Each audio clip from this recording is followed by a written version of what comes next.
Kerala special கறிவேப்பிலை தோசை எப்படி செய்யணும் தெரியுமா? தோசை என்பது தென்னிந்திய காலை உணவாக சாப்பிடப்படும் பிரதான உணவாகும்.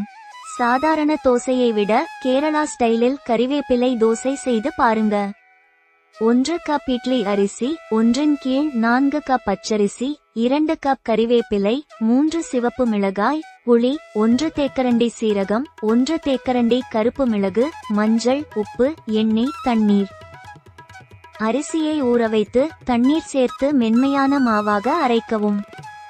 அடுத்து கறிவேப்பிலையை மஞ்சள், உப்பு, புளி, மிளகாய் ஆகியவற்றை தண்ணீருடன் சேர்த்து நன்கு அரைக்கவும்.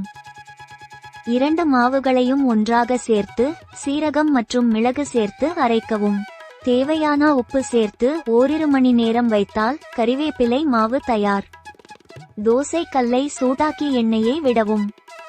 மாவை மிகவும் மெலிதாக இல்லாமல் கொஞ்சம் தடிமனாக ஊற்றவும். தோசையின் ஓரங்களில் எண்ணெய் ஊற்றவும். 2 புறமும் நன்றாக வெந்த பிறகு எடுத்தால் சுவையான கறிவேப்பிலை தோசை தயார்.